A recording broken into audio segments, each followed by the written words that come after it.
Let's do this. I'm just gonna pull up the questions too. Hi, Vicky. Hi, Isha. Okay, so should we just get on with the questions? Yeah, let's just. Okay. So first of all, do you have two first names? If yes, what are they? I do have two first names. So my English first name is Vicky, Vicky, and then my second first name is in Chinese, and it's Wei Qi. Okay. Can you tell me a story of how you got your name, like English name or traditional name, whichever came first? My English name came first. It's actually a pretty cute story. My parents were both working in Victoria when they met, and so they decided to name me after the place where they kind of met. Spent time together and got married in. That's nice. That is so sweet. And what about your traditional or Chinese name? My traditional name actually comes from my English name because Vicky, if you translate it into Chinese, like pinyin, it will be Wei Qi. So it's just another way to pronounce my English name. Okay. And you also mentioned once that in Shanghainese you say Chi Chi. Yes. So how does that work? So in Chinese culture, or Shanghainese culture, usually you get a nickname from your family or relatives, and it's usually like the last word or syllable of your name. So mine would be Chi Chi because it's Wei Qi. Oh. And then, for example, my cousin, her last syllable is Wen, so her nickname is Wen Wen. Oh. Yeah. So what would mine be?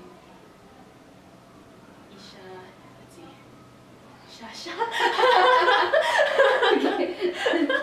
That's good. Why do you think you have two names?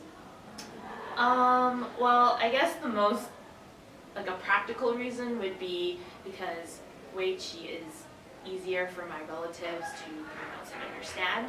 And I used to go back to China every summer as a kid, so having those two names just makes it easier for my relatives to pronounce it in Chinese, and then for teachers or friends here to pronounce it in English. Okay. Is there usually some sort of a ritual or celebration that comes with acquiring a name? Because that's how it works in my culture. But I was just wondering if there was anything like that happening in your culture. Well, in Chinese characters, you have a lot of different ways to say something. Like there's a lot of ways to say like Wei, but you write it in different characters depending on the meaning you want to associate with it. Mine is just like a direct translation from English, so it doesn't really have a meaning. But my friend's name, her name means summer blossom in Chinese because she was born in the summer, and when she was born she had really red cheeks, so summer blossom. So usually you try to associate like the time when you were born and like a really positive image. But for me personally, I didn't really have that ritual.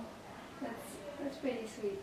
The next question isn't actually applicable to you, but at what age did you get your Chinese name? I was born with it.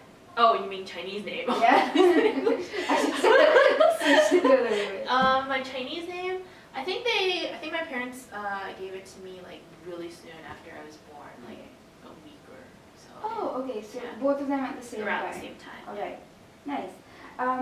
Which one is your legal name? My English name, Vicky. Okay. Yeah. All right. And what is the significance of having two names for you? Having two names, I guess it touches a bit on my identity as like a Chinese Canadian because like sometimes I don't feel like I'm fully Chinese and not Canadian.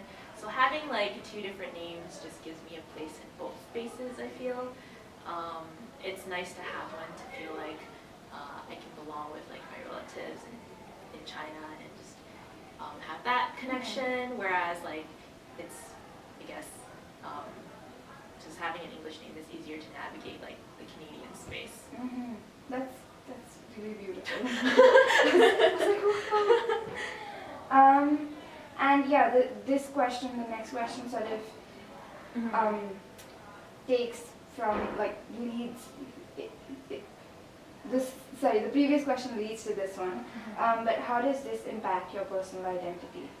So like I said, it does give me like a connection to both spaces because Chinese Canadian or like Asian American, Asian Canadian, those kinds of like hybrid identities, they're very different from like just being purely like Asian, Chinese, Indian, you know, Vietnamese, because it's a very different experience to like live here and have people perceive you to be from like a different culture, and you're not really in any of them, but you're kind of in your own space. And so I feel like having two names just emphasizes that for me. Also having two names is cool. Yeah, it is. It's pretty cool, isn't it? Which one do you prefer going by? I prefer going by Vicky, like when I'm here, because it's easier. It's easier.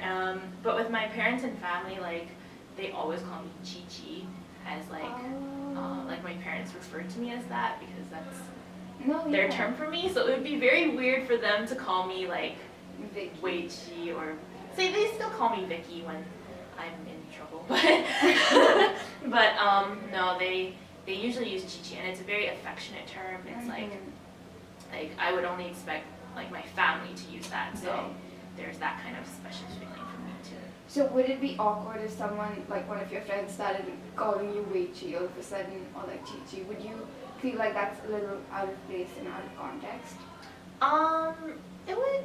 It would depend, I think. Like Wei Chi is fine because that's the actual Chinese name, but Chi Chi I think I kind of reserve for like closer people.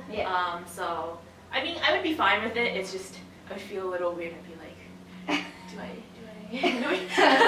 Yeah, I feel you.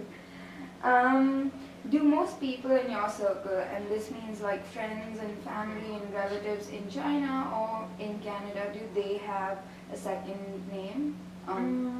Yep, I think most people do. Even my parents actually, like my dad really interestingly went through like 7 different names. So his Chinese name is Shen, S-H-E-N, but he's been called Sean, he's been called Henry, Stanley, David. He's gone through many names. But just because those are more like commonplace names, and he works in like IT companies, so they're easier to say. Now he just goes by Shen though, because he's like, that's his like official name on his documents. And then my mom is Sue, but it's in Chinese it's different. And then I have a lot of friends and cousins who are like that too. Oh, interesting. And do you feel like this trend of having an English name is increasing with like time, or is that something that's just been there throughout and it's just, or is it like it was there but it's increasing now? Like, I think it's increasing now, maybe, just because you know, we're having a lot of different cultures come here, and it's also the aspect of like colonialism, like just having to change names to like have other people be able to pronounce it, which kind of sucks because names are such a personal part of you, and sometimes like a lot of people change their names because they want to, and that's perfectly fine, but then when you're kind of like forced to because it's easier, it's like it sucks. But I think like there are some people who, I don't know, I read a post about it, and there are some people who prefer their English name. Like some people will be like, oh no, I really want to learn your actual name, like so I can pronounce it properly, just like correct me if I'm wrong. And they're like, no, that's like a personal thing reserved for other people, just like how my affectionate name is reserved. So names are really like a personal aspect to people, and I guess having 2 names is like, you know, there's one that everyone can call you by, and there's one maybe that you reserve for like whoever you choose to reserve for. Alright, yeah, that's about it. Thank you so much. Thanks, Isha. I'm gonna just